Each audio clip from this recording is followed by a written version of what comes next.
Welcome to the Talking the Line podcast, presented to you by Talking the Line Sports Media, giving you our best insights and analysis so you can rake in some cold hard cash on your next sports bet. Now sit on back, open up your mind, and let's cash some tickets. We can't thank you enough for joining us. We hope you enjoy.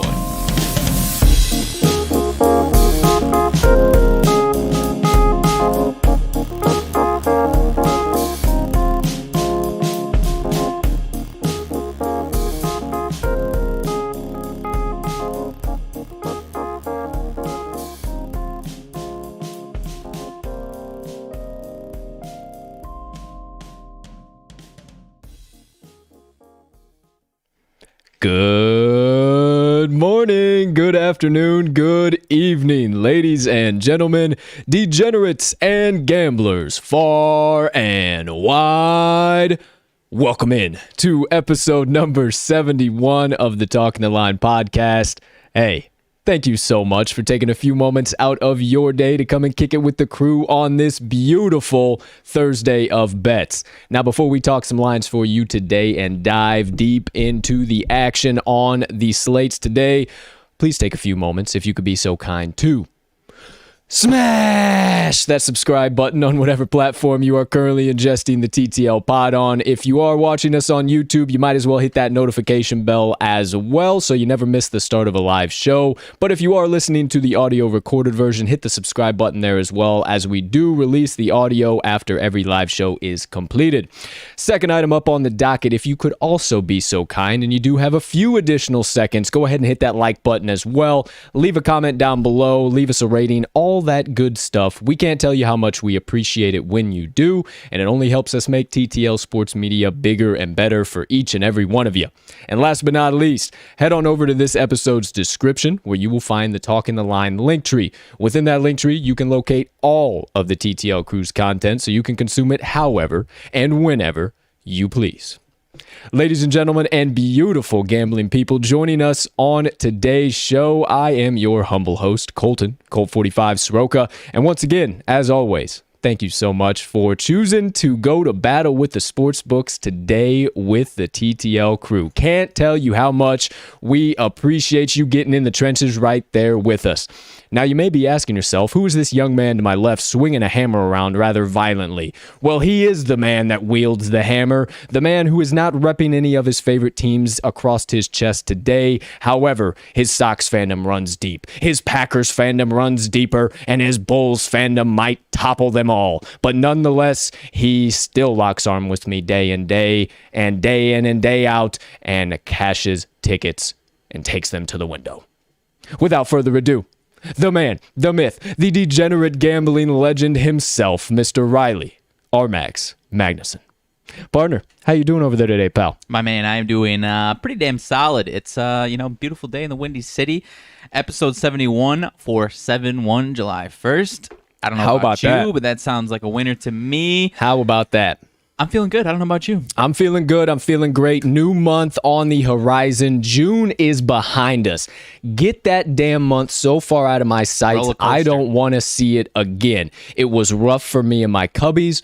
I started off hot on the books. The Cubbies started off hot in the MLB. And just about as their record happened, I followed suit. But it is now a new month. We are turning over a new leaf and seeing nothing but green in the horizon, ladies and gentlemen. But you know the deal. We are a full transparency show here at the Talking the Line podcast. So just briefly, let's go back into the month of June. Yesterday, 6/30/2021. Let's recap yesterday's best bets of the day. I tell you, my friends, my apologies once again. One of these here days, all my efforts and research will finally pay off, and maybe I'll get a W in the column. Oh, wait, I actually did get one yesterday. The Washington Nationals started off my card hot and was feeling great. I was like, all right, here we go. And then got smashed through the floor again. It's all right. No problem. Good vibes, positive vibes. You see the smile on my face. Number one, as always, stick to your units. Number two, follow me on the Action Network app. I had plenty of good plays and cashed plenty of other tickets on there. I know these are my best bets of the day. I have eliminated any question marks. They are officially my best bets of the day now. But enough of me. RMags having him a good day yesterday. Nice day. 2-1 overall. The Blue Jays rough loss in the 10th inning. But you see on the screen as well, that Padres might have voided on you. It was a win. They won 7-5, but it only made it through the 5th inning. Per most sports books, they are going to void that out on you. So rough there if you didn't get paid out. But the Rockies money line, nice and easy after an early sweat through the first 4 innings. Then they took that game under complete control and got the dub there. So overall, as a crew, getting back in the right direction, 3-4, a lot better than what we have been doing. Honestly, guys, I think this is just a very fickle week in the MLB. It's ebbs and flows of the season. We always talk about this, and we do the research, we take the time, we dive deep into it. We got some solid plays today, but hey, it's one of those things. MLB can be fickle from time to time. Yeah, I think we might have made a few too many 69 jokes the other day on the 69 episode, and maybe that's what it was. I think the gambling forces that be, they didn't like that. They don't play that stuff. So, so maybe 7-1, 71. That's what we need. 71. Here we are. We're live and in prime time, and then the parlay pop off that missed by 1.5 miles. Hopefully, you full on faded that. So yeah, hopefully you faded all of that. Either way, there are yesterday's best bets of the day. Leave those in June.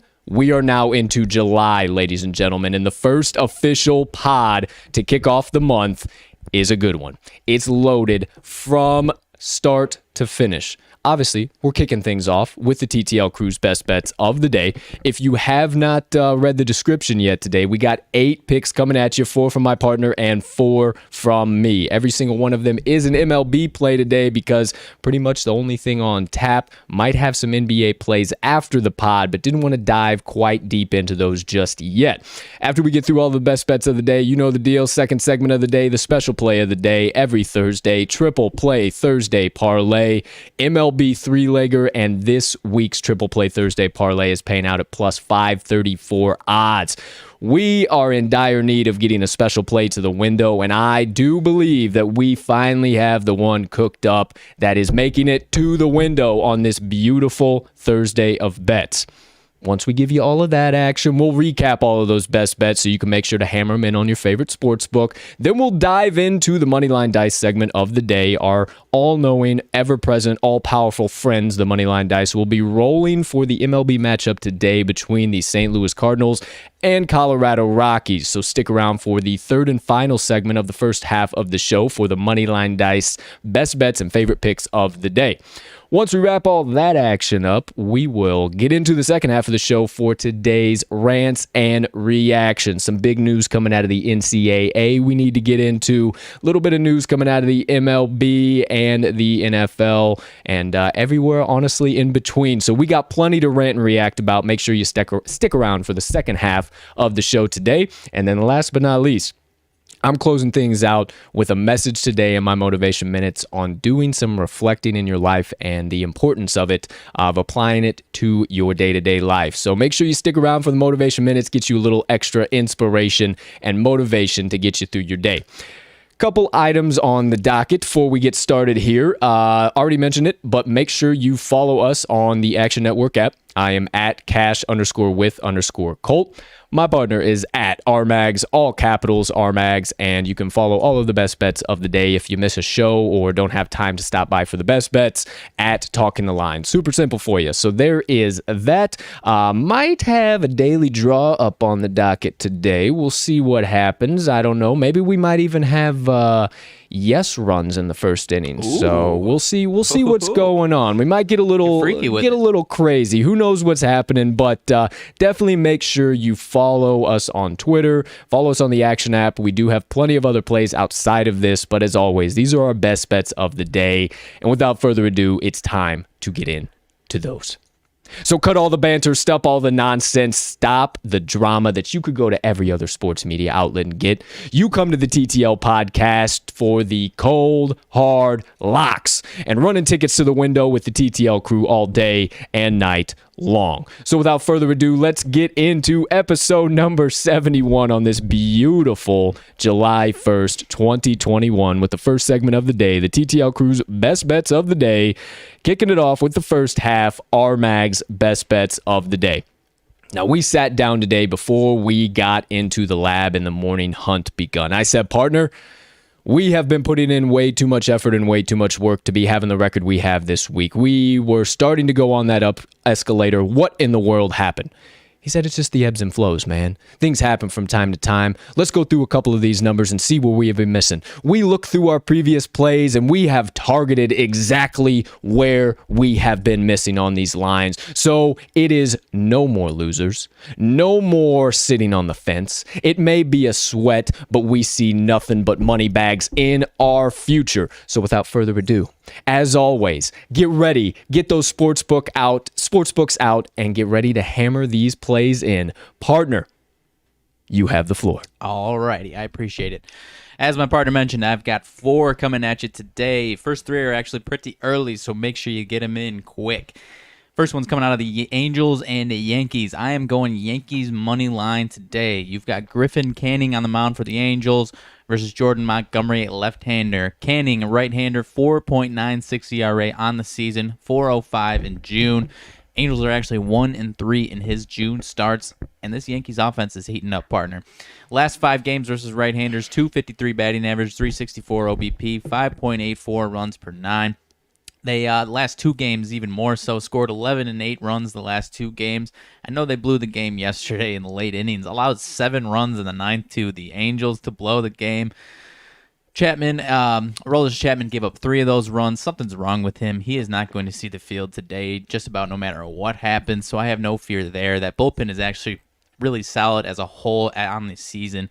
So you take away him right now, whatever is going on with him, he's not going to be there today.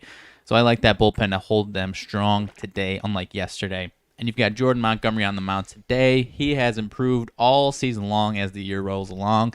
And he's got a 2.61 ERA at home, 3.77 ERA in June, and that has improved month over month. And he's actually been facing some pretty damn good offenses this month. Tampa Bay, Minnesota, Toronto, Oakland, and Boston. And the Yankees are 4-1 in those starts, 11-4 on the season. So I really like Jordan Montgomery to stay pretty consistent here. I mean, he's not a world beater by any means, but I like him to put him in a spot to win some games, and I do not trust Griffin Canning, so give me every bit of the Yankees offense today, partner, for their money line. I like that, definitely the full game money line. I kicked around the first 5 money line. It's a little bit back and forth, but I don't think Griffin Canning really can do anything against this Yankees team. It was really Aroldis Chapman's fault yesterday that game got blown, and I'm glad you mentioned that because I was kind of on the fence here, but you got me leaning even more now towards the Yankees. I think here they wrap up the series, get it done, and get the win. Yeah, I was shocked. I turned this one off. We had first 5 inning action on this one, and then there was obviously some other stuff going on. Yeah, and then researching this play, I look at it and I said, wait a second, the Yankees blew that game? They gave up 7 in the 9th, and I don't see that happening again today. So first one, Yankees money line. There you go. Keep it moving, keep it grooving, partner. What you got for number 2? All right, staying with their division rival, I am going out of the Royals versus Red Sox. I'm taking the Red Sox on the run line at -1.5. You've got Chris Bubich on the mound for the Royals, lefty, versus Nathan Eovaldi. Now, this start for Bubich could go one of 2 different ways. He could go 4 or 5 innings and, stay in there for, obviously, the 4th, 5th inning, or he could go 1, 2, 3 innings, and it's a big bullpen day for the Royals. Last 10 bullpen ERA, last 10 games for the Royals, 5.75 ERA. So don't trust that Royals bullpen, and I definitely don't trust Bubich, whether he is first 3 innings, 4 or 5 innings start, doesn't matter. He's got a 9.13 ERA in June, 19 earned runs over 18 2/3 innings, and that's a mix of kind of what I said, 4 or 5 inning starts or somewhere between 1 and 3. It doesn't really matter for him. He's getting touched up. He actually faced this Red Sox offense, and they put up a couple of runs over 2 2/3 innings. So if he stays in that similar spot, I see something similar there. Or if he goes 4 or 5, I see them touching him up even more. Last 10 for the Red Sox offense versus lefties, 285 batting average, 376 OBP, 6.15 runs per 9. So I love this Red Sox versus a lefty. And you're giving me Nathan Eovaldi on the mound. Respectable 3 ERA in June, coming off 7.2 innings pitched versus the Yanks, giving up 1 earned runs last weekend. I like him to repeat that, partner, and we've mentioned it. This Royals team is scrappy, but they do have 8 straight losses, averaging 3 runs per game during that stretch. And they are, believe it or not, 3-13 last 16 meetings in Boston. I love all of this stuff to continue today for a nice Red Sox win and cover that run line. I think you're correct here as well. The pitching matchup definitely comes down pretty heavy for me. Eovaldi going against Bubic. Bubic has just not been an arm that you can trust all season long. And with the way the Red Sox, even after going on a bit of a slump against lefties, they're right back on it against lefties now. They took care of Mike Minor no problem yesterday. So I think they do that once again. And the -1.5 seems to be the best value play here today. So love it. Second play of the day coming from the partner, Red Sox -1.5. And, sir, keep it moving. Number 3. Flipping it to a different division, keeping this one close to my heart. You can call me a homer if you want, but I am taking the White Sox first 5 money line, at home versus the Twins. You got Jose Barrios on the mound for the Twinkies, right-hander, versus Carlos Rodon, lefty for the Sox. Rodon, we all know the story. He's been fantastic this year, 2.06 ERA, coming off 3 earned run outing last week versus the Mariners. 2 previous times on the season that he allowed at least 3 earned runs. He has followed that up with 1 earned run or less in the following start after that. And this Twins offense is pretty damn inconsistent. Last 10 versus lefties, 207 batting average, 270 OBP, 3.77 runs per 9. So I like them to stay pretty inconsistent, especially against a ace-level pitcher that Carlos Rodon is this season. I don't see them putting up more than a run in the first 5 innings here. And you're giving me Jose Barrios on the mound for the Twins, 3.44 ERA on the season, 3.55 in June. Pretty consistent on the season with those numbers. I like him, but I'm nowhere near as much as I like Rodon. And my White Sox are starting to heat up the last couple of days. That Josh Donaldson beef, call me a homer if you want, but I truly believe that kind of lit a fire under their ass. Last 5 versus righties, 310 batting average, 418 OBP, 9.88 runs per 9. They went off last night, started putting the ball in the seats, and I like them to continue. They've got 3 straight games, at least 7 runs. I don't think they're going to put up that many runs today against Barrios, but I kind of see a 3-1 first 5 victory for them today, partner. Are you with me, or am I a homer? I'm with you, my friend. I got to back the arm of Carlos Rodon. He's just been so doggone dominant all season long. Barrios is starting to find himself here and there, but I think you're right. I think the Sox have finally woken up. I don't know why it took Josh Donaldson, of all people, to wake them up, but hey, fine by me. It looks like we can start backing the Sox in the first 5 innings again, and I will gladly hammer in the White Sox. Matter of fact, I already have on the first 5 money line today with you, pal. So there you go. Third best bet of the day coming from Mags. Now 4, and the final best bet from you today, sir. Alrighty, switching things over to the National League. This is my only evening play for the night. Taking the Brewers -1.5 over the Pirates. You've got Corbin Burnes on the mound for the Brewers versus Will Crowe. Corbin Burnes has been extremely solid all season long. 2.53 ERA on the season. 2.31 ERA on the road, better on his road starts, and this Pittsburgh offense is sputtering. 2 total runs in that 3-game series versus Colorado, a couple of shutouts for them. Last 5 versus righties, 199 batting average, 266 OBP, and a lowly 2.31 runs per 9. Doesn't matter if it's home or away for Pittsburgh, their numbers are very similar, and they are the home team in this one. 4-6 straight up in their last 10, 16-21 record at home for the Pirates. So it's not like they're a above average home team. They are bad, obviously not as bad as they are on the road, but still not great for them. Brewers have won 8 straight games overall with an offensive resurgence, and they are facing Will Crowe with a 6.5 ERA, 7.71 ERA in June over 4 starts. He did allow 2 earned runs over 5 innings pitched to the Brewers in a 5-2 Brewers win in mid-June, but that was when the Brewers offense was a little bit ice cold, honestly. And like I said, this Brewers offense is a different beast right now. They are averaging 7.6 runs per game during their 8-game win streak, and they put up some big runs yesterday at home versus your Cubbies. No, you don't want to hear that, but that offense is clipping along right now, and against Will Crowe, I don't see any difference today for the Brewers, whether it's on the road or not. Give me the Brewers run line today. Was trying to keep the Cubbies month of June out of my mind, but appreciate you bringing that right back to the forefront. Yeah, they did have a great game yesterday. That offense is starting to heat up. I can't deny that, but I personally am going to have to stay a little bit away from this play, not because I don't think it's a good play, not because I don't think your analysis is good, because this has been a very dangerous spot for me all season long. You have a huge favorite, a great pitcher, and a less than subpar pitcher. Everything is aligned to where they should cover that -1.5, and I've gotten burned quite a few times this year on that. So if you're rocking, you get some pretty doggone good odds. I know my partner's rocking heavy, but I'm going to be a little tentative on this one here today. But I still love the play. Fourth best bet coming from Mags today. Brewers -1.5. Love it. Absolutely love it. There you go. There you have it. 1, 2, 3, and 4. Coming from RMags. If you didn't get one, you didn't get any of the analysis. We'll be sure to recap everything for you here shortly when we get into the best bets. But let's keep episode number 71 chugging on down the tracks. Get into the second half of the first segment, my best bets of the day. Told you that at the top of the show, I had 4 best bets coming at you. And without further ado, let's just get into those right away. I got 2 picks coming out of one matchup and then 2 picks coming out of 2 separate matchups. So the first matchup I'm taking is where my 2 picks are coming from. First things first, going to the matchup, back to the matchup. Been here quite often over the past couple days. The Texas Rangers and the Oakland Athletics, and I am taking the Oakland Athletics first 5 money line. And I'm also going to get a little juicy for some extra odds. I'm going to take the Athletics -1.5.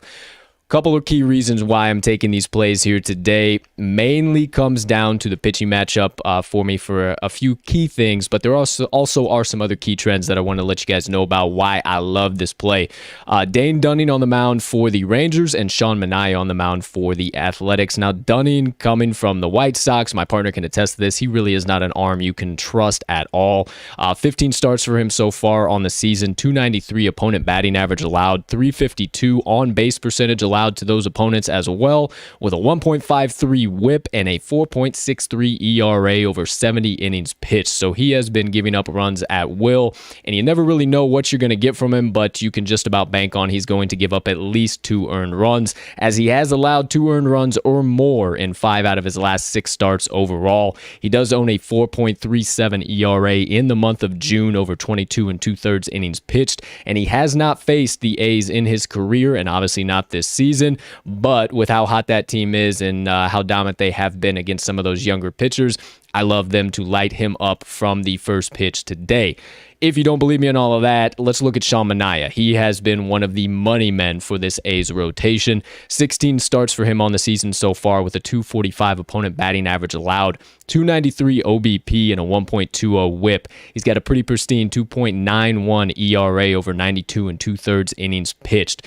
Manaea has also had 9 home starts so far this season, 251 opponent batting average allowed at Oakland Coliseum with a 2.82 ERA and a 4-1 record. He owns a 1.13 ERA in the month of June over 32 innings pitched and has been doggone good over the course of it. Now, something funny I'm going to mention here real quick. I don't know if you guys remember over the a couple weeks back, had this crazy thing with my laptop where it just all my screen just decided to go bananas. Did it do it again? Well, that thing just happened again. So I'm going to do a little bit of flubbing. You know me, the good host I am. Keep a little bit of talking going on while this is happening. As everything is loading up, no problem whatsoever. Let's keep going on Sean Manaea. He has not faced Texas this year, but he has been very good against them in his career and very similar to his season-long numbers. 43 at-bats overall, 252 batting average, and a 302 OBP, and has only allowed 1 home run, something these Rangers really bank on to get on the board. One final thought on Manoah, he has only allowed 1 earned run or less in 5 out of his last 6 starts, and Oakland is 4-0-1 straight up in the first 5 innings over the course of his last 5 starts overall. First 5 inning runs per game, Texas ranks 29th in the MLB with a 1.64 average on the road. Oakland 19th in the MLB at home with a 2.53 average. First 5 inning runs per game allowed also looms really large for me here. Texas 26th in the MLB on the road, 3.46 average, and Oakland 14th in the MLB at home, 2.22 average. So that takes care of the first 5 nice and easy. We got some good numbers there, and the pitching matchup is very, very valuable here today. But a couple key trends pointing me towards that 1.5 as well. They did win the game 3-1 yesterday, and I think that offense only ticks up a little bit more here. The Rangers have been able to keep these first 2 games close, but I do believe those came down to the pitching matchups. For some reason, Oakland has struggled against some of the subpar pitchers in this Texas rotation, but I don't think that's going to happen here today against Dane Dunning. Oakland is 29-25 ATS as a favorite this season, 41-34 ATS with equal rest. Texas is 38-38 ATS on equal rest. The Rangers 20-44 straight up last 64 meetings and 7-26 straight up in the last 33 in Oakland. Oakland has won 5 out of the last 10, all by 2 runs or more. And in 2021, it is a dead even split 3-3 right now, but Oakland has won those 3 games, obviously by 2 runs or more. So I will be taking, for my first 2 best bets of the day, the Oakland Athletics first 5 money line and their full game run line -1.5. I'm all over this one with you, both of these with you, my man. As you mentioned, Sean Manaea has been one of the best pitchers in the entire league in June, and I think that continues here into July. No reason that it won't.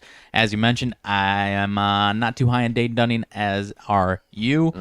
And I think, I can't really add anything that you didn't say, because you nailed it. Appreciate it, my friend. There you go. My first 2 best bets of the day. Keep it moving. Keep it grooving. How you doing? Second best bet of the day, or third best bet, my goodness, can't even count anymore. Third best bet of the day, going back to the matchup between the San Diego Padres and the Cincinnati Reds. Today, I am taking the San Diego Padres first 5 run line +0.5. It's been a fun series to watch so far if you are a fan of runs. I think we got a little shorthanded last night because it ended in 5 innings. I think it could have been way more of a football score than what it was. But I think today it might still be another high-scoring affair, but the value lies on the side of the Padres, a little bit more of an edge in the pitching matchup, and I think that they are able to put up a few more runs here in the first 5, even if it is a little tight. Ryan Weathers is taking the bump for the Padres today, and Luis Castillo is taking the bump for the Reds. You know how I feel about Castillo. He's been an ER machine all season long. He has had 3 good games out of his last 10, but those were against the struggling Cardinals, the struggling Brewers, and the struggling Braves over the course of the last month. Those 3 teams have been really, really up and down at the plate, and he caught them when they were down. However, he has allowed 2 earned runs or more in 7 out of his last 10, so you take those 3 out of there, and as I always like to say, it's more on the or more side of things. 8 starts at home for Castillo, 269 opponent batting average allowed, 4.89 ERA. He owns a 2-5 record in Busch Stadium, and that is over the course of 42 1/3 innings pitched.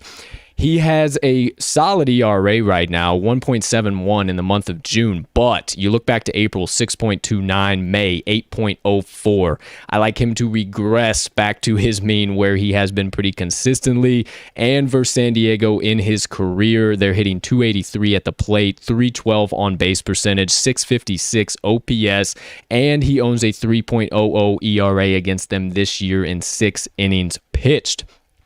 On the opposing bump, Ryan Weathers, for only being 21 years old, this young man has been doggone dominant so far this season. You take 2 games out against my Cubbies, and he has been top-notch. 8 starts so far for him. He's pitched in 14 games overall. He has a 208 opponent batting average allowed, 266 OBP, pristine 1.01 whip, and this is all over 47 1/3 innings pitched. He's got 4 starts on the road, 7 games pitched with a 2-1 record, 171 opponent batting average allowed, 2.28 ERA, and this is all over 23 2/3 innings pitched. He's given up 1 run or less in 4 out of his last 5 outings, and the Reds right now are struggling mightily against lefties. Maybe not righties, but lefties, it is not good. Their last 10 versus left-handed pitching overall, they're hitting 202 at the plate, 291 on base percentage, and only scoring 1.59 runs per 9 innings.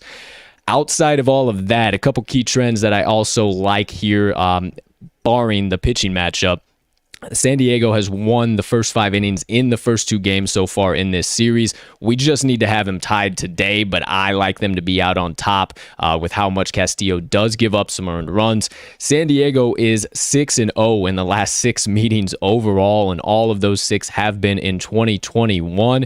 San Diego won the first 5 innings the last time they faced Castillo 3-0. And last but certainly not least, San Diego is 4-1 straight up in the first 5 innings in their last 5 games overall, and the Reds are 1-4 straight up in the first 5 innings over their last 5 games overall. We don't need them to win it. We just need them to keep it tied, but I like them to be ahead either way. First best bet of the day, or third best bet of the day, the San Diego Padres run line, first 5 run line, plus a half. I'll be right there with you on this one, my man. Only thing I have to correct, you mentioned Busch Stadium when you were talking about Luis Castillo. This would be Great American. Whoops. Yeah, my bad. Great American Aside from ballpark. that, you nailed it. Yeah, Ryan Weathers. We've been following him all season long, but I was so shocked to hear that he's 21. But as you mentioned, for a 21-year-old, he is far exceeding his age expectations here. So I'll be right there with you. This Padres offense is clipping along right now. I was thinking Carlos Martinez. Yeah. For some reason. They're both about both the same. Yeah, they're about both the same pitcher right now. So Luis Castillo pitching at Great American Ballpark.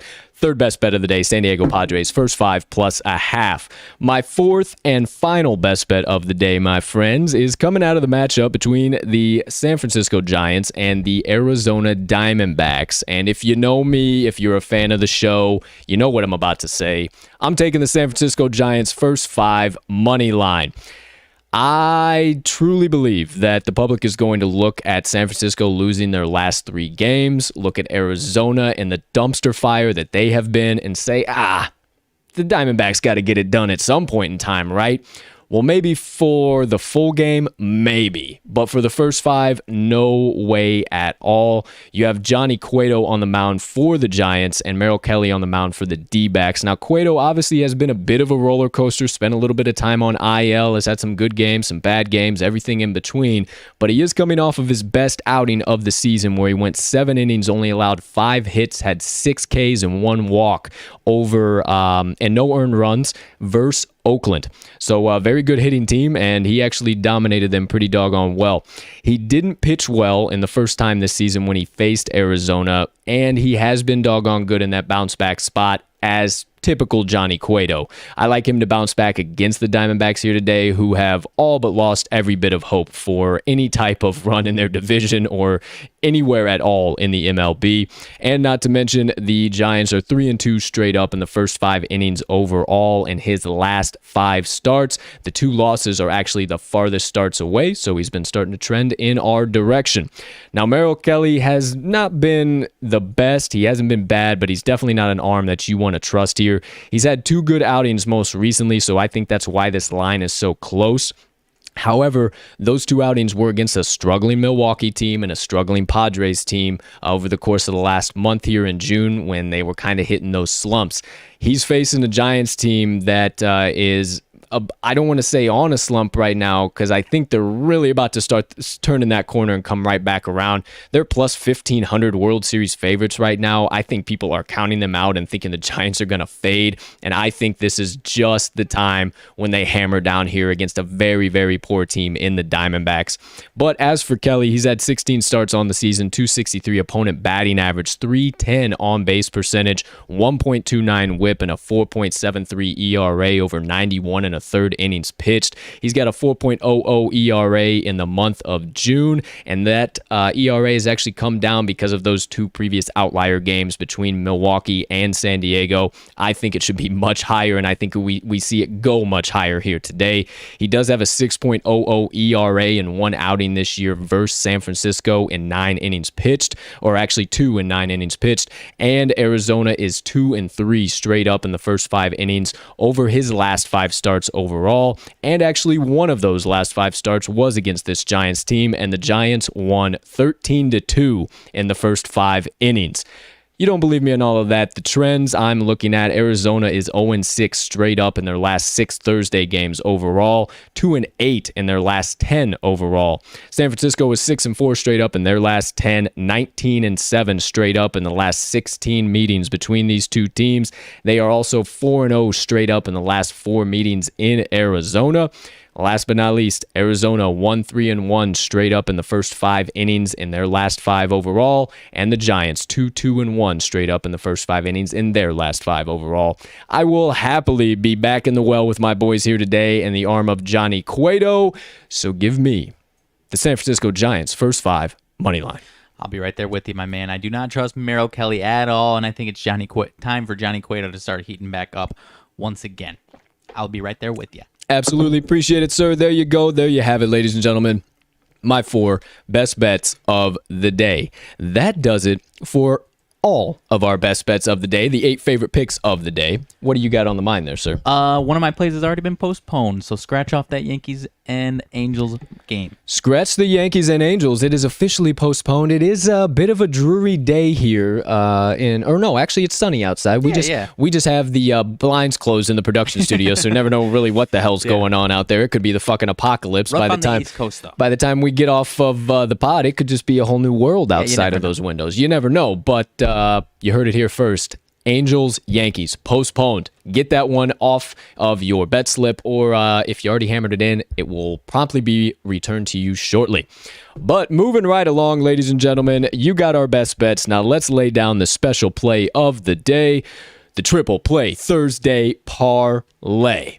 Now, we don't spend as much time on the special plays. We like to just give you the value, talk a little bit about it, and some of the key things we like. So without further ado, kicking things off today, partner, wherever you want to start, as always, we got 3 baseball plays coming at you, 2 first 5 run lines, and 1 full game money line. So wherever you want to get things started, pal, and I'll just be right on behind you. Alrighty, so first one, I believe this is the first one of the day. We are taking, out of the Mariners versus Blue Jays game, we are taking the Mariners first 5 plus a half. You got Yusei Kikuchi on the mound versus Hyunjin Ryu.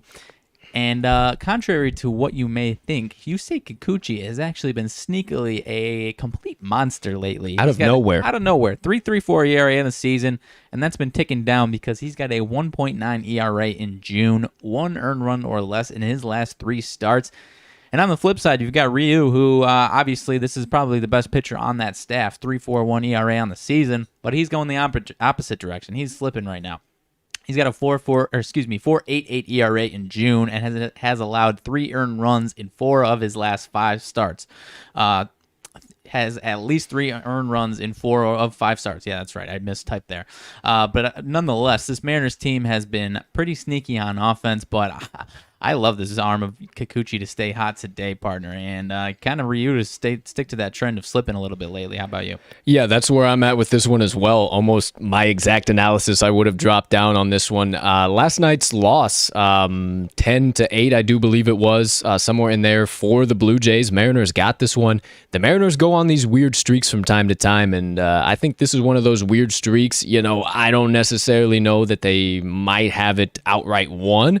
I think this might be one of those where they got the lead and then at the very last second the Blue Jays tie it up or something along those lines. But I absolutely love you getting plus money on this, right around plus 120 for the Mariners first 5 plus a half. So gladly we'll make that the first leg of the Triple Play Thursday Parlay. Hopefully they can squeeze that one in, because this one is right about the same whereabouts as Yankee Stadium. Maybe not obviously right on top of it, but hopefully it's not a full northeastern. This is Toronto's ballpark. I believe they're in Buffalo still. I don't know if they moved back down to Florida or what they're doing, because they've had 2 different ballparks they play at. So it's kind of weird what they're doing. They might look at the forecast, and that might depend on where they play. Who the hell knows? Either way, first leg of the Triple Play Thursday Parlay, the Seattle Mariners first 5 run line plus a half. Second leg on the parlay today, we are taking the Miami Marlins first 5 run line plus a half. Pablo Lopez is taking the mound for the Marlins. He has been one of our favorite pitchers to back in this rotation outside of Trevor Rogers. On the opposing bump for the Phillies is Zach Eflin. Zach Eflin has been a wild card and a half this year. He's got a 4.50 ERA in the month of June. I really don't think you can trust him right now, regardless of how hot that Phillies team is at the moment. Pablo Lopez has a pretty doggone good record against him in his career and so far this season, so I like him to keep those trends continuing. This is obviously a heated division game. They don't like each other very much. The Marlins are a little bit sagging at the plate, but I think Eflin gives them just what they need in the right opportunities here to give them at least the lead. If not, we just need to have them tie. Right. Yeah, I'm right there with you. I think the only thing you didn't mention, Marlins combined 3.01 batting average career versus Eflin, so I like that. But yeah, you nailed it. I don't like Eflin in this spot, and as you mentioned, Pablo Lopez is one of our guys. He's been dominant. So second leg on the Triple Play Parlay, the Miami Marlins first 5 run line plus a half. And the third and final leg on today's parlay, we are taking the Chicago White Sox money line, their full game money line. My partner told you already a lot of what he already likes. He's taken them on the first 5 money line, but we like them enough all the way through the first or through the full game. We like the Giants a little bit, but a bit of a few question marks just with how they're playing. We obviously love them in the first 5, but you get into that bullpen, some goofy things can happen. But we are very, very confident here in the Sox with how they've been playing. And like you said in your analysis, partner, I think whatever it was that Josh Donaldson did to get them woke up, I mean, we know what he did, but that it had to be that guy to get them woke up, hey, let's go. Let's get it. We will take it. Yeah, no question. And then that Twins bullpen, I like the full game money line as much as the first 5. That Twins bullpen is pretty damn shaky. And White Sox get Michael Kopech back. Didn't pitch last night. I don't believe, actually. It was 13-2 in the 6th inning, so I turned it off. Maybe he pitched late in the innings. I don't know. But if not, like him to get back into that bullpen rotation today. And that White Sox bullpen to start picking up where they should be as opposed to a little bit shakiness that they've been, because they've got too much talent in that pen to not be. So there you go. You heard it here first. That bullpen should be back in action. Michael Kopech back in rotation. So there you have it. Triple Play Thursday Parlay, the 3 legs. I don't even need to tell you because you know what's coming next. We're just getting right into the best bets of the day. Let's go ahead and recap all of those for you. Pull out your sports books. Get out your paper and your pens. However you take note of the TTL crew's best bets of the day. And let's hammer these bad boys in. Here we go. Now live on your screen for the first time in the month of July. The TTL crew's best bets of the day, reporting to you live from the beautiful sun-soaked stadium of Fenway Park. If you could so kindly turn your attention to the top left of your screen, you see RMACS picks now live in prime time. 4 best bets, actually 3 now because the top one has been postponed. Red Sox -1.5, Chicago White Sox first 5 money line, and Milwaukee Brewers -1.5. On the right side of your screen, directly next to those picks, are my best bets of the day. 4 coming at you as well. 2 from the A's-Rangers game. I got the Oakland Athletics first 5 money line and the Athletics -1.5. I have the San Diego Padres first 5 run line +0.5 and the San Francisco Giants first 5 money line. Once again, special play of the day, Triple Play Thursday Parlay. Below all of our best bets of the day, you have the 3 legs. Seattle Mariners first 5 run line +0.5, Miami Marlins first 5 run line +0.5, and the Chicago White Sox full game money line. Parlay those up, you're going to get some odds right around +530. You got a 10 spot burning a hole in your pocket. You know, you want a little extra special play for your bet slip today. You get you a nice little $60, $70 in return. We need a special play to the window, my friends, and this is the one to do it. This is the one to do it. Let me tell you. So there you have it. 1, 2, 3, 4, 5, 6, 7, 8, and 9 best bets coming from the TTL crew today. Lock them in, hammer them home, sprinkle a little bit of cheddar cheese down, whatever you need to say. Just make sure you get today's best bets in and whatever the current line is on your favorite sports book, because we got some bankrupting to do today. They've been taking our money, but it's time for the script to flip, my friends. Let me tell you that. Let me be the first one to let you know that these books got no idea what's coming their way today. Hope you get these locked in ASAP. But let's keep the show moving here. Episode number 71 on this beautiful 7/1/2021. The rest of the words on this screen, if you're listening, you don't see those. So let me tell you what they are. They're the Moneyline Dice. Tonight, rolling for the matchup, MLB matchup between the St. Louis Cardinals and the Colorado Rockies. Yesterday, the dice selected the Kansas City Royals and the under game total. The Royals got their booties beat, but the under stayed way down low, ladies and gentlemen. So now, officially on the Talking the Line podcast, the Moneyline Dice are 28, 26, and 1. Sounds like a winner to me. 5-1 on the week. I think they're going to keep it rolling today. Sounds like a winner to me. Sounds like they're going to keep it rolling today. No pun intended. No pun intended at all. But let's keep it rolling into the next segment of the show.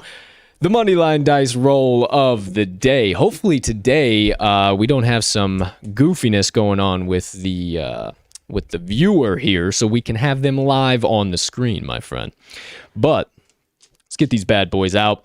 As I'm getting these bad boys out and getting us all set up for the Moneyline Dice segment today, partner, could you be so kind, indulge our kind fans as to who is the home team here, who's the away team, fave, dog, total, what are some outstanding storylines we need to know about this matchup tonight? Alrighty, I will go ahead and do just that. So this one's coming out the second to last game of the night, 7:40 p.m. Central Standard Time. You've got Adam Wainwright on the mound for the Cards versus Antonio Senzatella for the Rockies. And you've got a Cardinals team that's coming in actually 40-41, under 500. Their bats have been cold lately, and on the road they are 17-23. Rockies 34-47 on the season, 28-16 at home. They are a different squad at home. However, you've got Adam Wainwright coming in for the Cards, and he's been pretty damn solid lately. Part of the reason this one's got us a little concerned about the Rocks, we don't feel too confident enough. He's got a 2.45 ERA in the month of June, 2 earned runs or less in his last 4 starts, and Antonio Senzatella, not too bad, 2-7 record, not good at all there, but at home he's been pretty solid. He's got a 4.76 ERA on the season. And after a rough stretch, as I mentioned, for the Cardinals offensively, they've got 7 runs scored in 2 of their last 3. That was against the Diamondbacks, so not sure if the Cardinals offense is back or not. But nonetheless, they are the favorites on the road here in Colorado. -124 for the Cardinals, +107 for the Rocks. On the run line, Cardinals -1.5 at +117, with the Rockies +1.5 at -135. And the total in this one is going to be 11. The over 11 is at -107, under 11, -104 on FanDuel here. And it appears that the sharp and big money is back in the Rockies' money line here. 60% of the public bet percentage on the Cardinals, while 69% of the money is on the Rockies. So a big split there. Over under, a little bit different story. Pretty close splits there. 54% of the bet slips on the under, with 58% of the money on the under. So big total there. I do like both of these pitchers, so I might be leaning towards that under. You got Adam Wainwright, as I mentioned, solid in June. On the road, though, 6.31 ERA. That is not what you want to see if you're back in the Cardinals here on the road. While Senzatella, 3.91 ERA at home in 9 starts. He's got a 4.4 ERA in June, but as I mentioned, a couple of those rough starts are on the road. At home, he's made 2 starts in June, only 4 earned runs total over those 2 starts, and the Rocks are 2-3 in June in his starts. Both of those wins at home, all 3 losses on the road. So if it's up to me, I'm leaning towards the Rocks here. But as I mentioned, Adam Wainwright has been pretty solid lately, despite his full season road numbers. So still a little bit of a question mark. And as I mentioned, that Cardinals offense could be back. And it appears that partner is back with the video viewing of this, question mark? Yeah, we're getting there. Hey, word of advice. I was just kind of noticing, you can take your time while you do that. I mean, you're at 4.75 ERA, and just take your time, relax. Because what I was noticing is what's happening is, for some reason, so you guys know as well, my computer is registering as 2 different computers on my phone, and I have to pick the right one without knowing which one is the right one. Oh, shit. So I've been selecting the wrong one, and it freezes and goes and yada, yada, yada. So while you're talking, I'm watching the screen do this, and I'm trying to oh, slow down here, because I could tell you're almost done, and I'm like, oh no, this isn't good. So without further ado, now live on your screen for the first time, in prime time, ready to rock and roll, Mr. Man, you are our video person. I'm ready to rock. All right, here we go. In a 3, in a 2, in a 1, live in prime time. The Moneyline Dice are now live on your screen. You want to hit that record button? They are back. Beautiful. There they are, live in prime time, ladies and gentlemen. You now see them. They are on the screen. The Moneyline Dice. Mr. RMags has set the scene for us. You know we're in beautiful Coors Field here today. You know the Cardinals are the favorite, and the total once again is set at 11. I did think that's what you said. So beautiful. We got the scene set. Time to get into the roll of today. First roll, as always, home or away? Are we rocking with the Rocks in Coors Field? Or are we flying with the Birdies going to the West Coast? We will find out in 3, in 2, in 1. Uh-oh. Oh, dear. Oh, dear. It's the home team. Is Still can't see it. There we go. It's the home team, ladies and gentlemen. There you go. Here, grab that for me. I can't even see it. Yeah, I'll grab it here. You got it. Goodness I can't gracious. even see it. All right. All right. Home team rocks. All right. So first roll of the day. Home team Rockies. Now, for ATS or Moneyline. Are we getting juicy either way? We will all find out. In 3, in 2, in 1. ATS it is. Plus 1.5 actually ain't too bad. Minus 135. Okay. Not opposed to that at all. So, final dice roll of the day, or will it be the wild card die? Will we be doubling down? Are we going to re-roll, or are we skipping it all and going to the total once again for the wild card roll? In 3, in 2, in 1. Where are we at here? Home money line? Away money line. So, damn ladies and re-roll. gentlemen, that will be a re-roll. Shit. You know the deal. No talking, no hesitation, delay. We'll just get right into it. Home or away? Going away this time. Away this Oh, boy. time. Okay. All right. Didn't make up their mind. All right, now ATS or money line? Nope. On the computer. There we go. Money line. Money line. Okie dokie. And last but not least, wild card die. Away ATS. Okay. Cardinals on the minus 1.5. All right. So All right.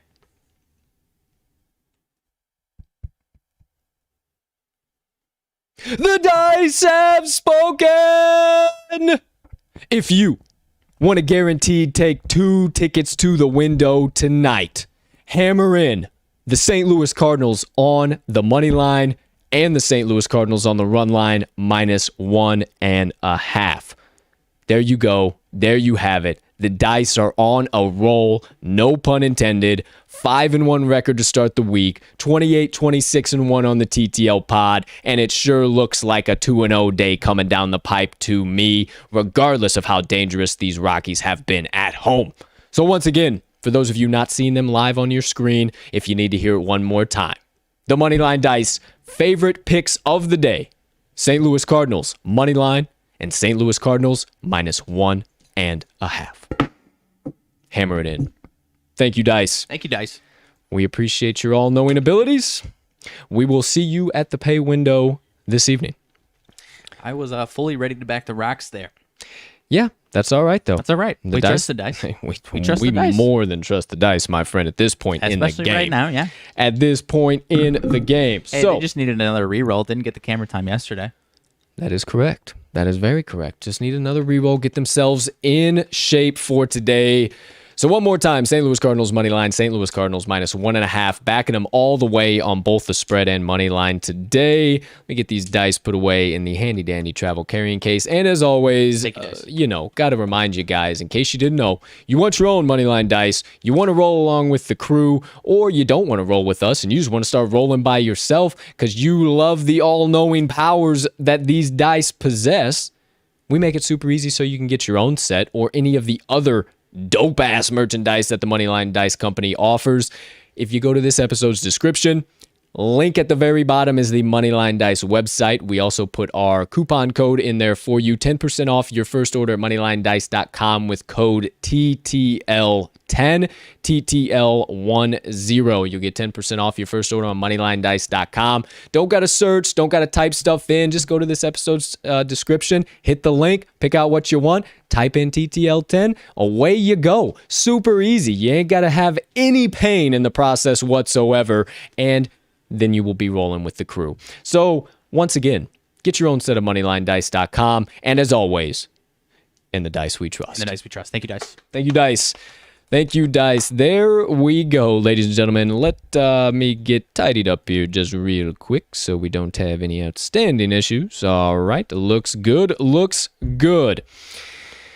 Okay, my friends, that does it for the first half of the TTL pod today, episode number 71 on this 7/1/2021. Try saying that 15 times fast. I dare ya. If you are one of the kind gambling folks that joins us for the first half of the TTL pod for about the first 45 minutes or an hour for all of our best bets, analysis, trends, everything in between, and you're about to head on out of here, first things first, thank you so much. Can't tell you how much we appreciate you, love you. all your support and getting in the trenches with us, going to battle with these books day in and day out. Don't stay away for too long, though.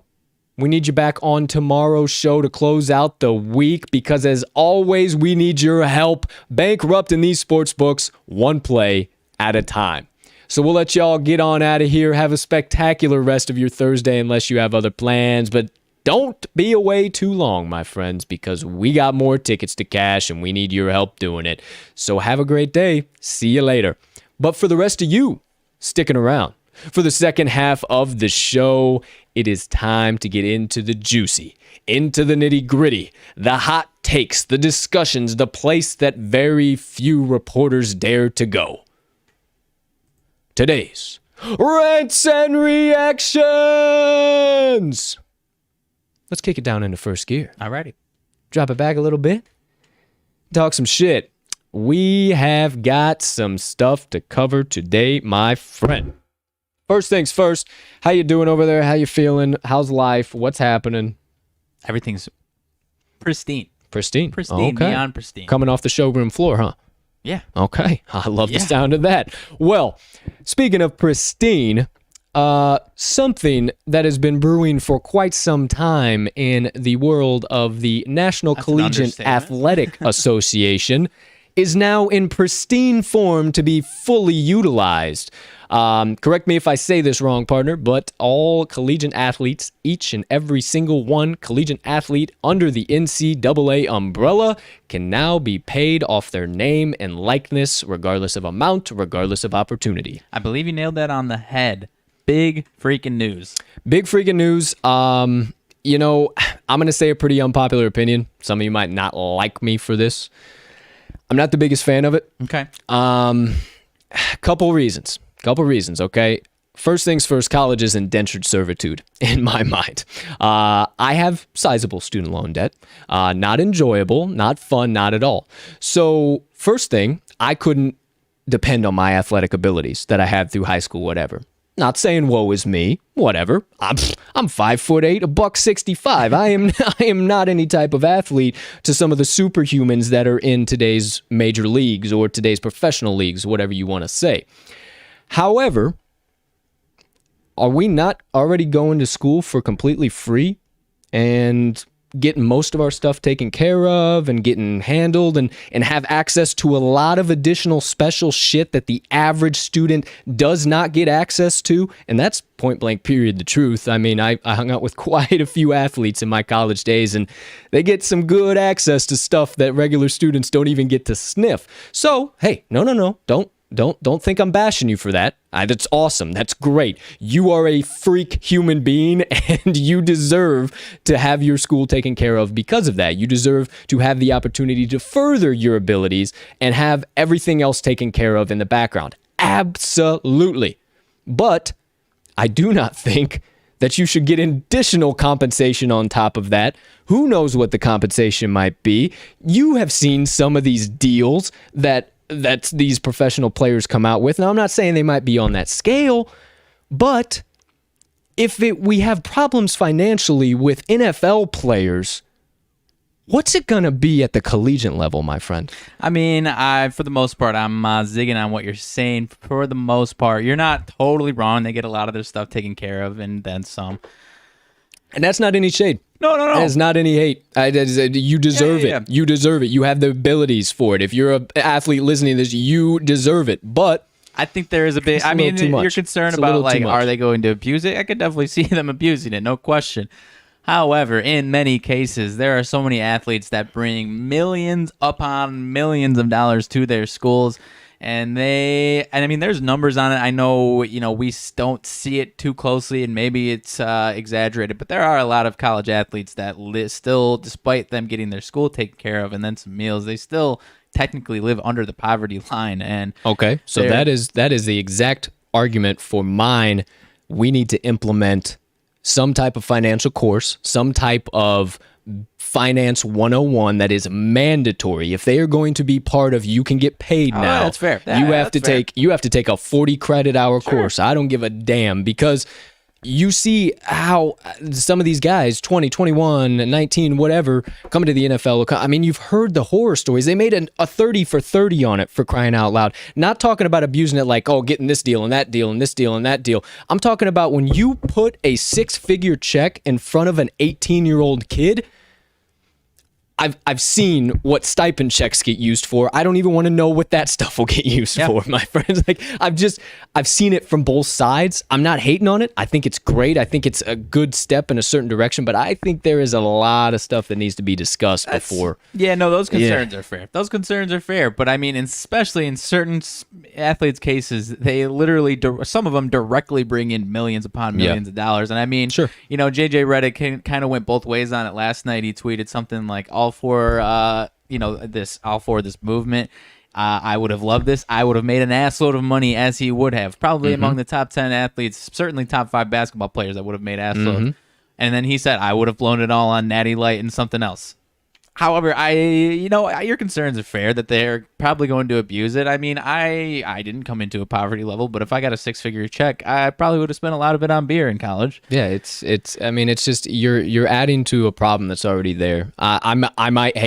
Call me old man yelling at cloud, call me old soul, call me whatever you want, but I am just very smart with my money. There needs to be checks in it. There's got to be you know what I mean? Checks and balances. Yeah. Exactly. And, you know, every NCAA athlete now, I mean, I don't think the NCAA knows the can of worms that they open in this. Well, John Q. Smith from Michigan State's getting $75,000 for his Nike deal. Why am I only getting $45,000 for mine? What the hell's going? And it's just going to be such a shit show in my mind. I just think it's going to be, because it has taken so long to even get it to the table and okayed. How can it not be? I mean, there's just so much behind the scenes and stuff that I think everybody's seeing the words and college athletes getting paid, and then everything behind the scenes. There are still a lot of things to tie up. Yeah, that's fair, but I think it's the right move. I think it's the right move, sure. So I was considering it, who over the last 15, 20 years do you think would have benefited from this the most? First things first, give Reggie Bush his Heisman Trophy back. That stuff, yeah. Jay Bills tweeted it out. There's a lot of guys that deserve to have some of their records reinstated. 150%.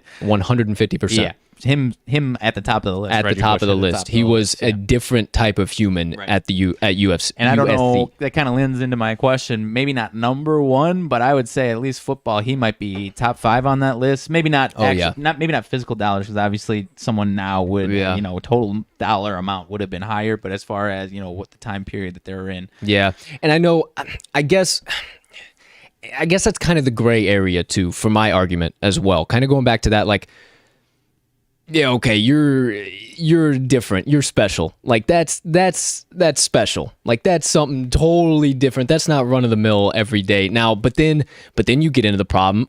Are you playing favorites? What are you doing? See what I mean by how much of a rabbit hole this shit can get into? Like, right, but it's not money from the school though. It's their own negotiations right. on that stuff. And so I mean, Reggie Bush close to the top of the list. I would say so. Tim Tebow. That might be number one. Yeah, he might be. The way he moved, it's got to be someone masses back in Florida. Football. Oh my gosh, Zion's got to be at the top of that list. It's got to be someone SEC football though. There's a different craze behind SEC football, and I have to imagine it's Tim Tebow, right? Or am I blanking on somebody? Well, Cam Newton would have been up there. Cam Newton would have been somebody. Derrick Henry could have possibly been somebody to potentially. The Alabama football team alone. There's no pro team in Alabama. So they had so many dogs. I'm talking even now. Even now. Yeah, absolutely. I mean, I don't know. It's a tricky subject. It's great. I think it's awesome that it's out, but I don't know. I think we still have a lot to hear about this from this point forward. Well, so the other aspect, and you might not enjoy this part of it, but there are a lot of athletes that come into college with no intention of completing their school. They are there to get to the NFL, to get to the NBA, and a lot of the NBA players go one and done. They don't give a shit about their free education. They, and a lot of people have bypassed the NCAA, especially in basketball, to go. I know the rules are changing, so they've either gone to Europe, and now I think they're signing other types of deals. So this will probably prevent some of that. So now do you think they sit around for 4 years now and just get paid and they don't do what they have been doing? Not 4 years, no. But I think scam the system? Why not? You can get paid now. Why not? Well, it's not going to be as much as a guaranteed NBA contract. Well, that's true. That is true. Yeah. I think it's gonna I think it's probably gonna stop and prevent people from going to the Euro League routes or Australia like we've seen. I don't in the last know. Couple of years. My prediction is that this is gonna get very hairy and very sticky, and everybody that is a sports fan is just jumping over the moon for this, and I'm a little bit tentative on it. There's just seems like a lot of red tape. I don't know. Just my hot take. It seems like there is just a little bit too much red tape and a little bit too much we're jumping the gun. Everybody getting excited. But there you go. There you have it. You know where we stand. College players getting paid regardless of where they are, where they stand, where they go. It is official now, ladies and gentlemen.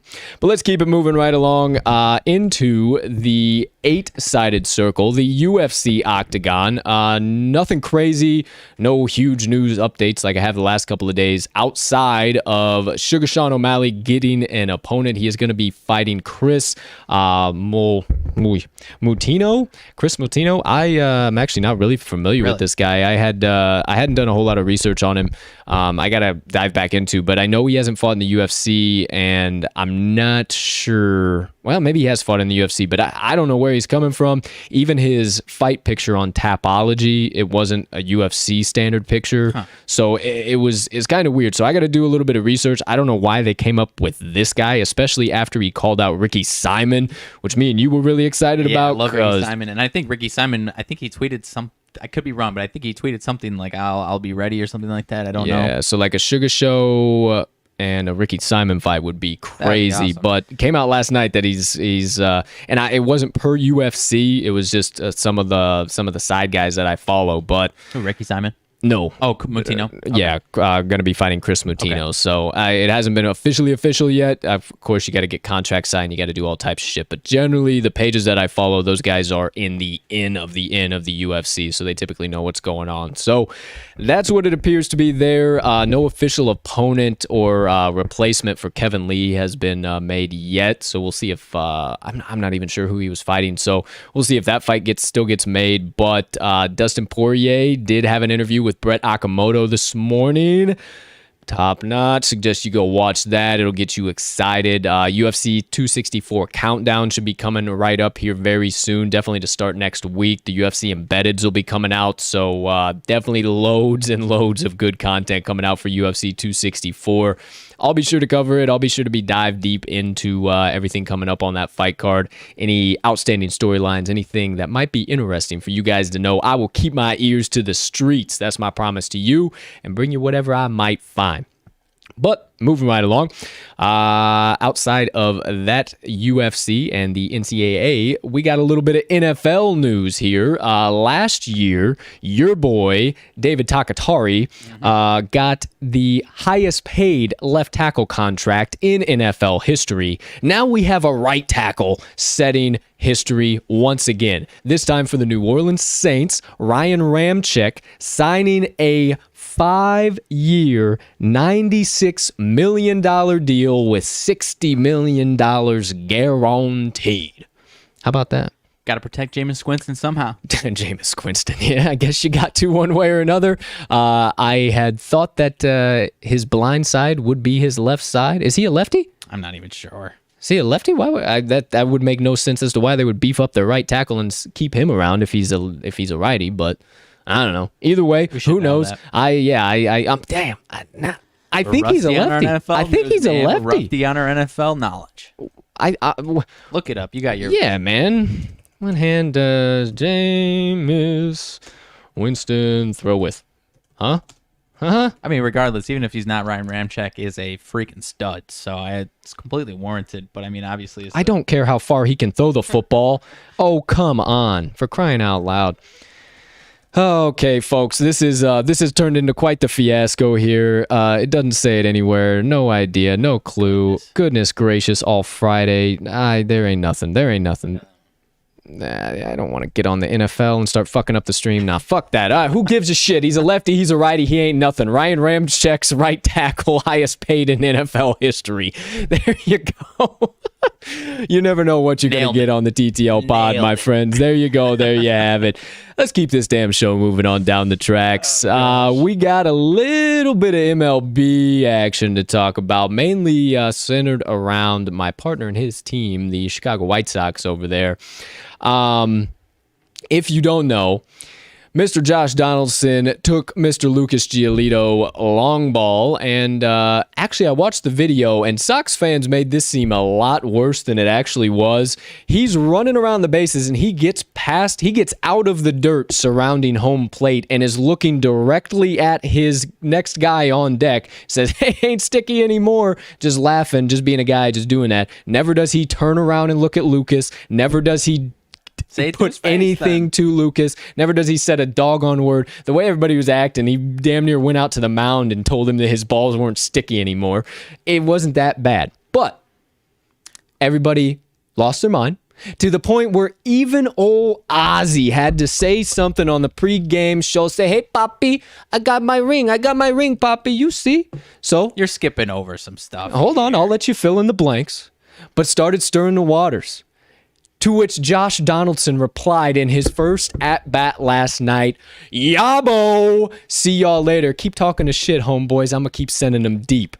Thoughts, reactions, what's the deal with your White Sox? Is Josh Donaldson the man to wake them up out of their slump? Is Josh Donaldson the man that is going to be destroying the rest of their season? Is Ozzy overstepping his lines? What's happening here, Mags? Well, you're skipping some stuff with Ozzy there, but because he did, and he's on the post game, it's his job to talk about this stuff, and he said if he was still the manager, he would throw at Josh Donaldson. So whether or not you agree with that, and then Josh Donaldson in his own press conference started poking at Ozzy again and started talking about how he's a better player than Ozzy was, which Ozzy had mentioned nothing about, and he even acknowledged, you're better than me, dude. Sounds like typical AL Central fairy tale games. Whatever. Is what it kind of sounds like to me. Got to be the drama girls of the whole MLB. But having said that, I did say it does look like the Sox have gotten sparked because of this. He can hit as many first inning home runs as he wants, as long as the White Sox win the game, because that's what they've done the last 2 days.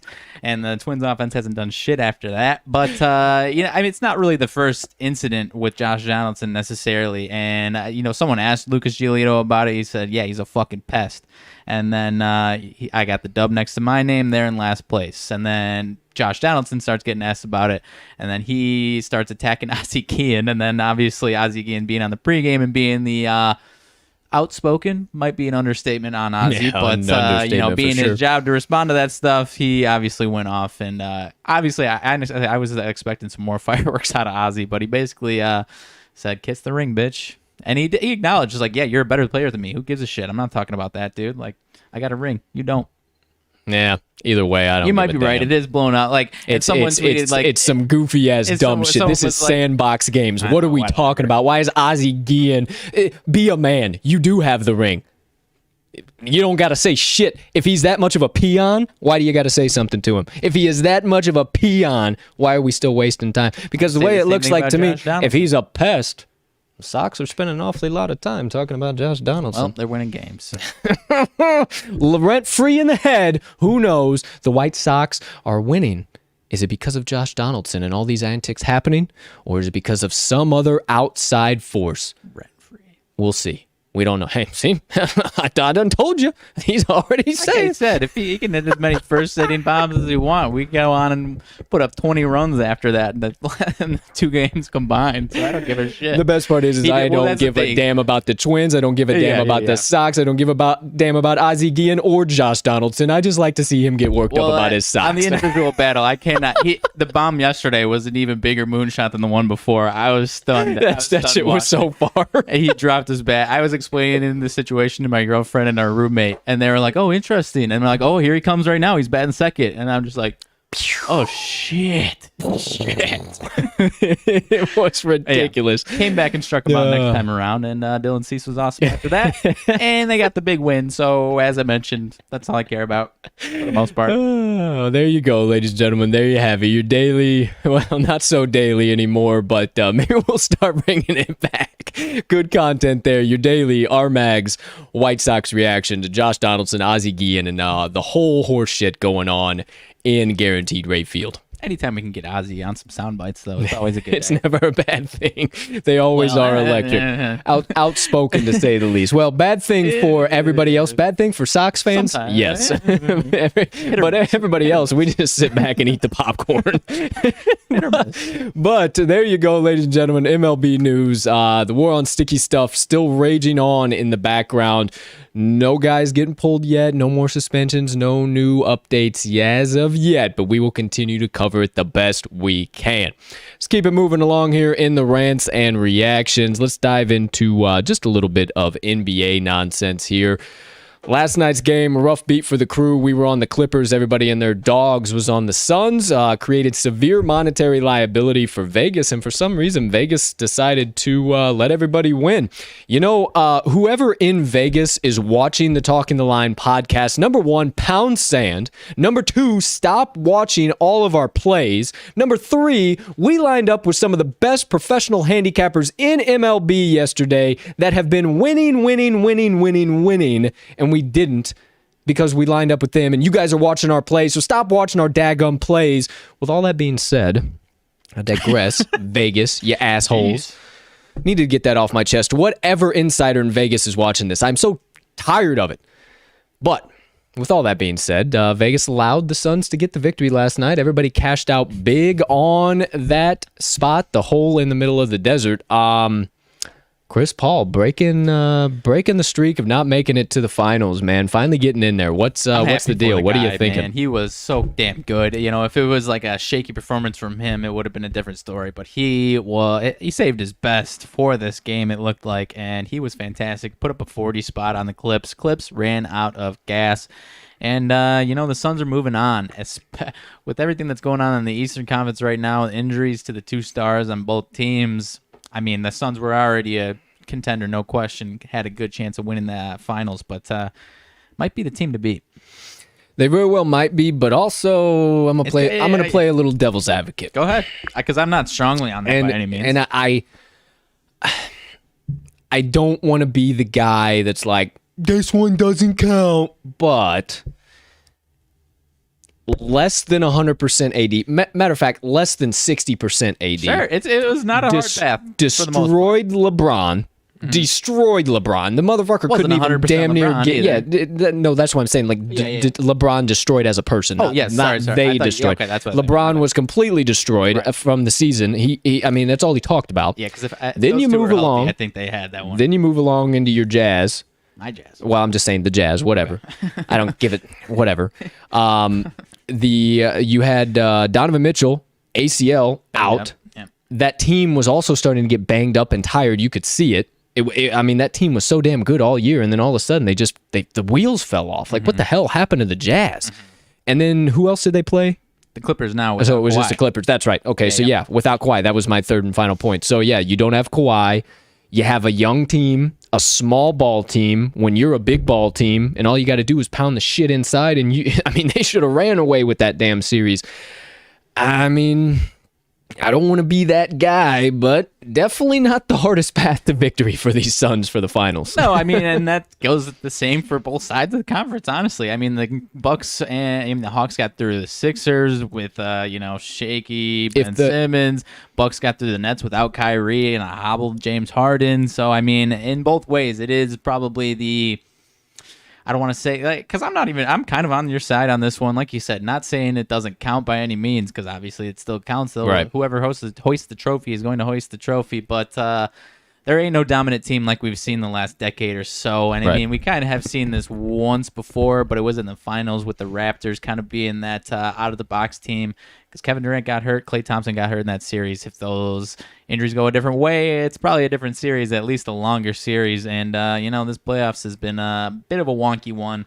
But, definitely. I mean, the Suns are a good team. Suns are a good team. But on that track, if Kawhi is in, Kawhi doesn't get that knee injury, do the Clippers advance? I think so. I'm very high on Kawhi. Paul George kind of claimed it last night in his interview. I believe he was asked about it. I mean, he kind of owned it, but just own the fact that you didn't win. I mean, it was a close series, 6-game series. A lot of the games are close. I do think so, because I am extremely high on Kawhi. He was starting to go into that Terminator mode that we saw 2 years ago with the Raptors, and in my head, it was shaping up to be him kind of leading the Clippers to the title again, honestly, in my own opinion. Yeah.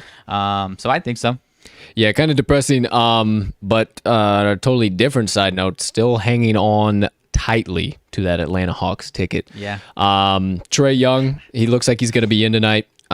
Feeling pretty confident about him. My partner said it 2 days ago. He was bouncing around on the sidelines, looked okay, didn't look bad at all, or a day ago. And Bogdanovich, he's upgraded, he's good to go. Clint Capella, a little bit of right eye swelling. He should be fine. It's just precautionary type shit. He's got to be on the injury report. Yeah, we'll see. Who knows? But cool. Then obviously Giannis 100% out. He was declared doubtful on Tuesday, so who knows if he even can make it back for this series? Has he been listed as officially out, or is it still just doubtful? It's probably doubtful, but doubtful's doubtful. That's out. In the NBA, when they say doubtful, yeah, he's out. So, I don't know. We'll see. I'm leaning Hawks tonight. I'm leaning Hawks plus 2.5. The line opened up at -5 Milwaukee. It's already dropped down to -2.5. Actually dropped down to -2. Tick back up to 2.5 with the line being so low. Public waking up this morning, seeing the line being so low, hammering the hell out of the Milwaukee Bucks. I don't know. I think I really don't know either. This is going back into Milwaukee. So because even without Giannis, I think you're going to see a more. Because that Hawks team they were popping the ball, they were moving the ball so damn quick, and the Bucks kind of got caught off guard in Game 4 there. I think you see much different scene from the Bucks with or without Giannis, and I think it's going to be without Giannis. But that doesn't mean I like the Bucks necessarily. Like I said, I don't know. I really don't know. I don't know how good Trae Young's going to look, so I'm personally staying away from this because I don't like backing either side with this many question marks. Yeah, I can definitely get down with that. I feel like this might be one of those setup lines once again. Yeah, I mean, if Milwaukee it is a play, it's based off line movement and 20%. Yeah, and that's what it's going to be. That's what it's going to be. It's going to be a pure handicapping play because right now you can't. Who the hell knows with either side? So if you needed even more of a reminder to follow us on the Action Network app, we'll have probably some basketball plays out. I'm going to dive into some props. Might have some other stuff come out as well. Any breaking news you got going on over there, partner? It looks like there was a trade, but nobody that I know who it is. Tim Locastro has been traded to the Yankees. No idea who that is. Okie dokie, artichoke. Sounds good. You heard it here first. Tim Locastro traded to the Yankees. Breaking. Outside of that, that's all for NBA. Nothing else crazy going on the hardwood, but sure there will be probably some rumors here coming soon because we'll have a little bit of a break before the finals start, and that's generally when free agency, oh my gosh, there's nothing to talk about. We'll see some Woj bombs. So it's going to be some trade rumor bombs. Definitely excited to see some Woj bombs because it's been a little bit too long. Speaking of a guy that's been in it, you tweeted it yesterday, Ben Simmons' house. How about that? Oh, yeah. $17.5 million mansion Mr. Simmons closed on the day after they got eliminated from the playoffs. Our friend Michael Lombardi said, hey, where's the basketball court? You ain't going to be practicing on the side? What the hell's going on here, man? You at least work on your shot, which is the only thing in your game that's lacking. Maybe you could do that. Who knows? What the hell ever? What pool basketball? Yeah, but hey, either way, at least a spherical object and some type of spherical object you might call a hoop to put it into. Yeah, anything like that. Perfect, terrific, great. But we'll see where Ben Simmons is next year. But it does appear that he is doing quite fine for himself, regardless of what the rumors and the drama and everything might be. All of that being said, that does it for the NBA hardwood. Last final pit stop real quick before we get this show all wrapped up. The NHL. Fuck. I don't want to talk about this. My Habs. Going down 2-0 now to the Tampa Bay Lightning. We all know how it goes in the Stanley Cups. Team goes down 2-0. It is not good. It is not good at all. They really needed that game last night. I don't even know that going back to Montreal can save them. Yeah, I don't know. Some of the thought processes by the coaching staff yesterday really got me happy and excited. Why on a 4-on-3 we decide to sit Cole Caulfield makes all the sense in the world. How we got 3 shots on goal on a 4-on-3 power play. How we were up 27-8 shots in the second period, and then that rinky-dink, let me dive and flick my stick out, gets behind Carey Price. I don't know if that's how they're going to be winning. This is all but paper or plastic, a straight wrap for the Montreal Canadiens, and I hate to say that because I have been bandwagoning the hell out of them. To give some optimism, this Lightning team has been a wagon at home.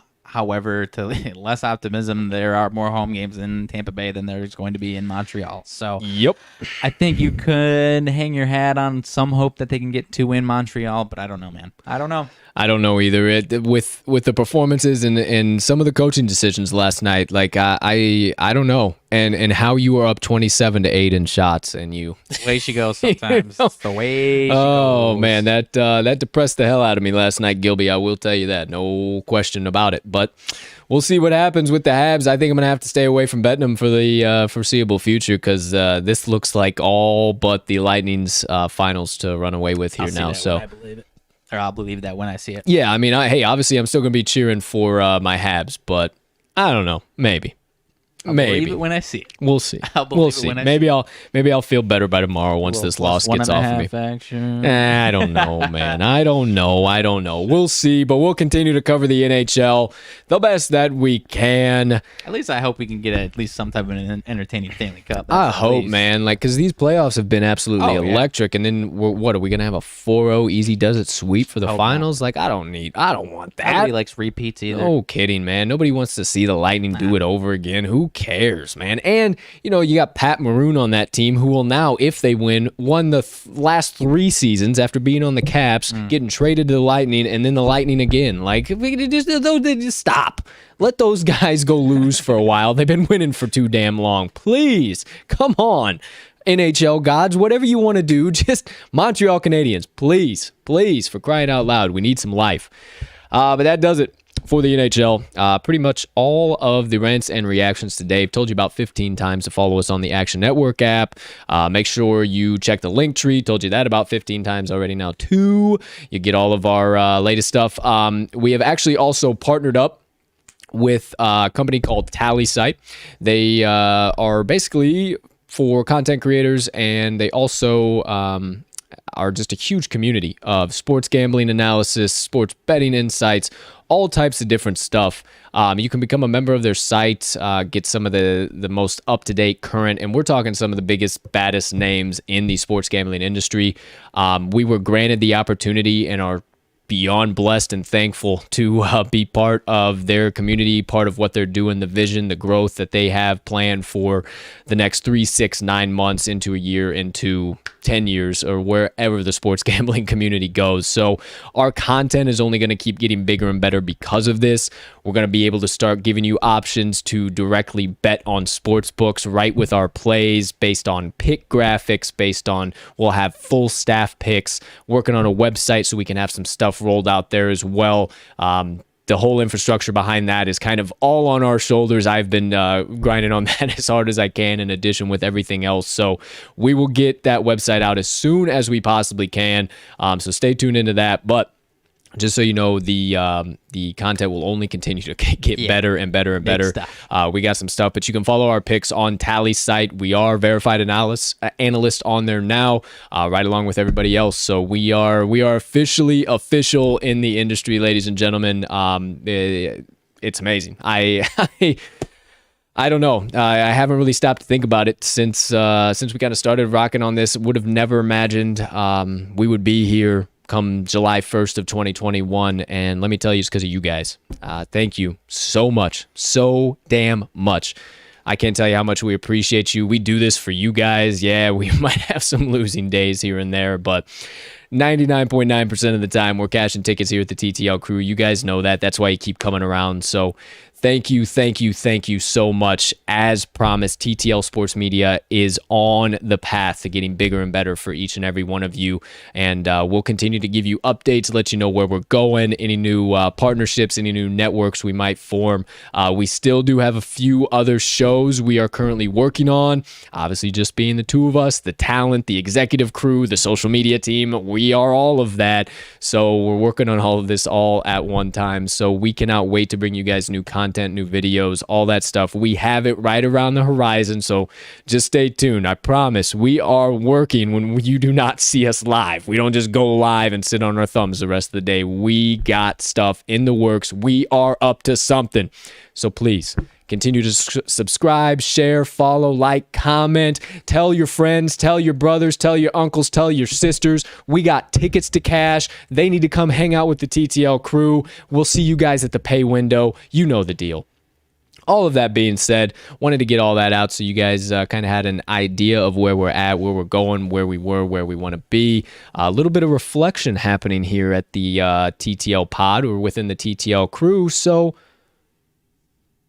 what a segue there to my Motivation Minutes. What do you say? Go ahead. All right, my friend. So speaking of a little bit of reflecting, let's get into today's Motivation Minutes.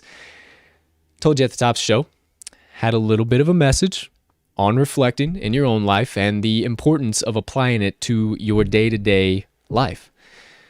Now, it's pretty straightforward, it's pretty simple, but I wanted to give you maybe a new perspective, a way to look at it, and some potential things that you can start applying right here and right now. So the first and most important thing that I want you to do is I want you to promise yourself that before the end of this week, you are going to take some time to reflect. You're going to take some time to look where you're at, where you were, and where you want to be. Promise yourself that you will take that time, because let me tell you, we can get wrapped up in the daily monotony, the daily rat race, hammer down 150%, stuff flying by us at light speed that and our brains can almost be like a grocery store of information, and we're just zooming down the aisles, ripping shit off the shelves, that we forget sometimes how far we've come, or the person we've grown into, or the things we've achieved. We forget to take mental note and mental stock of that, and because of that, we tend to battle a lot more anxiety, a lot more fear, a lot more depression, a lot more worry, because we're so locked into the here and now, and I got to always know what's going on and who's doing this and who's doing what, and we're so locked into that we forget where we come from. So the first and most important part is to remember where you were. Who were you 10 years ago, 5 years ago, last week, yesterday? Get that simple. Where were you? Whatever specific situation, whatever the case might be, whatever it means for you, where were you? Me? I was working a computer software sales job. I was running the entire SoCal territory for my company. And now I run a full-time podcast Monday through Friday in the sports gambling industry and have made some amazing connections, have grown a social presence, and would have never imagined in a million years that I would be right here. And let me tell you something. In the day-to-day, there's a lot of, oh man, how do we get through this? How do we do this? So easy to get lost in the monotony. Oh, these clips take so long to edit. Oh shit, I got to do another graphic. Let me get that up. Whatever the case might be, it's so easy to get stuck in that and forget all the amazing things that have gotten us to here and how we started this journey.